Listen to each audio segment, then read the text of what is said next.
진보 성향의 정당이 집권을 계속 이어서 하게 되면 규제가 더 강화될 거잖아. 그럼 나보고 어떻게 준비를 하고 있냐, 대응을 하는 게 좋겠냐. 예상을 어떻게 하고 앞으로 그럼 어떻게 준비를 나는 해야 되냐. 그거를 뭐 유튜브 댓글에도 남겨주신 분이 계시긴 했거든. 어떻게 할 생각이냐. 나는 지금까지 하면서 그래서 여보가 좀 걱정하는 게 이번 정부 들어서 최근 몇 년 동안 부동산 규제가 되게 심했잖아. 그치. 또 그 규제에 대해서도 얘기를 안 할 수가 없는 게 규제가 심하고 특히 그 부동산 불로소득 부분에 대해서도 더 강화하겠다. 대출도 규제가 심해지고 있고 앞으로 뭐 1가구 1주택을 하겠다. 뭐 그런 주장도 있는 걸로 아는데 좀 그런가? 아니야, 괜찮아. 어떻게 될지는, 아니, 그런 질문을 나도 많이 받아서 향후 앞으로 어떻게 될지는 뭐 어떤 방향으로 갈지는 모르지만 부동산 투자하는 데 있어서는 대출이 투자의 핵심인데 특히 자기 투자에서는 부동산 규제를 먼저 얘기를 하면 어제도 교육생분 한 분이 연락을 온 게 보통 제 교육생들은 다주택자가 많으니까 다주택자라고 해도 빌라 조그만 것들 여러 개 있는 분들이니까 일반적인 다주택자라는 단어 그런 시선이랑은 다른 류의 다주택자일 수도 있다는 생각은 들어. 뭐 아파트가 서너 채 있어서 다주택자라기보다 1억도 안 하는 한 5천만 원 정도 되는 뭐 반지하 지상층 빌라 이런 것들이 여러 채 있는 분들은 꽤 계시니까. 근데 그분들도 다주택자라고 부르고 아파트가 서너 채 있는 사람 10억짜리 아파트가 3채 있는 사람도 다주택자라고 부르니까 명칭은 같지만 어떻게 그치. 보면 그 결이 좀 다를 수는 있다. 다를 수는 있지. 공시가격을 다 합하면은 서울 아파트 한 채도 안 되는데 채수가 여러 개라는 걸로 다주택자로 분류가 된 거지. 뭐 나도 마찬가지고.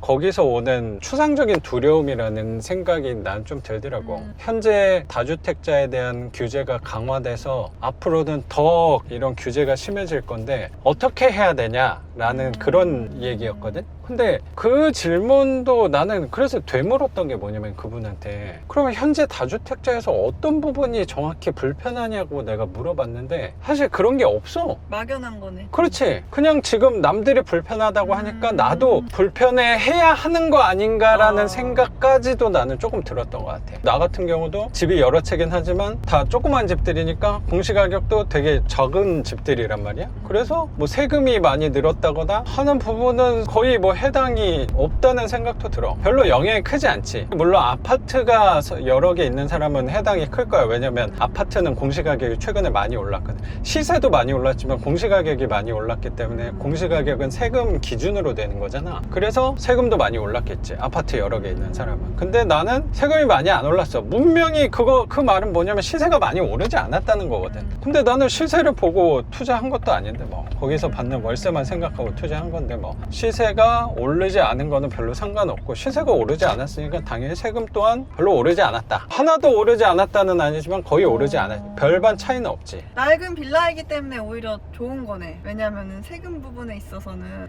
그렇지. 공시가격을 올릴 게 없는 거지. 그렇지. 우리는 오르는 걸 보고 투자하는 사람은 나는 그걸 보고 투자한 사람은 아니니까. 그래서 별로 상관없어. 그래서 시세가 오르는, 나는 오르지 않아서 더 다행이라는 생각까지도 들어. 공시가격이 올랐어 봐. 그럼 세금만 더 내야 되고 이 반지하라는 거는 또 팔리지도 않는단 말이야. 잘. 그럼 괜히 내 부담만 더 되는 거 아닐까라는 생각도 들어서 난 지금 상태도 되게 좋다라고 생각은 갖고 있지. 앞으로 그럼 앞으로 이건 뭐 정치적인 얘기는 아니니까 근데 혹시라도 진보 집단이 정권을 잡으면 조금 더 규제가 강화될 수도 있으니까 앞으로 나한테 그 돼야 향후 방향에 대해서 좀 궁금해 하시는 거지?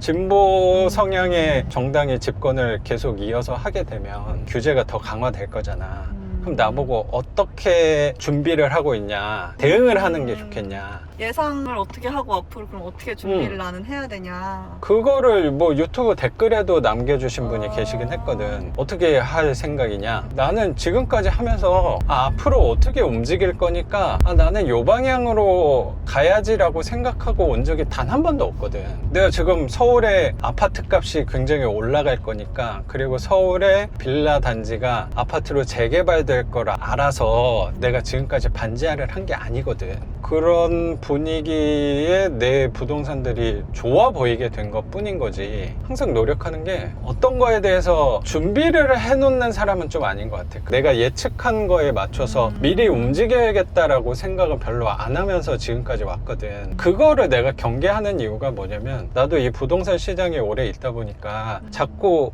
이제 어떻게 움직일 것 같으니까 이런 식으로 내가 미리 가 있어야겠구나라는 생각이 당연히 들 수밖에 없어. 그거는 내가 되게 경계하는 부분 중에 하나거든. 이 시장이 이제 앞으로 어떻게 될 거다라고 말하는 건 되게 자만한 생각이. 그치, 나는 그런 자만한 생각이라는 생각까지도 되게 들어. 겸손하지 못한 생각일 수도 있다는 생각이 들더라고. 앞으로 어떻게 될 건지는 내 생각에는 아무도 모르거든. 아무도 모른다고 생각하면 사실 되게 편한데, 사람들은 자꾸 예측하고 싶어하는. 예측하고 싶고 공부를 많이 하고 경험을 많이 한 전문가들은 그걸 잘 알 거라고 생각하는 것 자체가 나는 그렇지, 위험한 걸 수도 있다는 생각도 들어. 그 사람들도 몰라. 공부를 많이 한 전문가도 절대 알 수가 없어.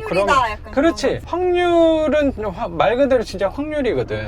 아닐 수도 있다. 아닐 수도 있는 확률이 무조건 존재한다는 거는 그 시장은 아무도 모른다는 거거든. 몇 년 전부터 아파트값 어떤 사람들은 계속 폭락한다라고 얘기했지만 계속 올랐잖아. 근데 지금 시점에서도 폭락한다고 하는 사람도 있고, 더 오를 거다, 아직 여력이 충분하다라고 말하는 사람도 있단 말이야. 답을 알게 되는 건 사실 1년, 2년, 5년, 10년 뒤에나 알 수 있는 거지, 지금은 아무도 모른단 말이야. 그럼 내가 오른다고 생각하고 포지션으로 맞춰가는 건가, 떨어진다고 생각하고 하는 건가는 굉장히 위험할 수도 있는 거지. 그러면 여기서 간단한 방법은 뭐냐면, 그걸 생각을 자체를 아예 안 하는 게 되게 중요한 거거든. 지금 아이 유치원을 어떤 유치원을 보내야 되나 그거 고민하는 거랑 생각이 완전히 똑같아. 1안이 됐을 경우를 당연히 생각을 하고 오는 건데, 1안이 안 됐을 때는 어떡할 건가에 대해서 생각을 난 되게 많이 하거든. 그리고 항상 중요한 건 뭐냐고 생각하냐면, 시장을 예측해서 움직인다기보다 어떤 상황이 오면은 나는 어떤 포지션으로 가야겠구나라는 대안에 대해서만 생각을 나는 하는 것 같아.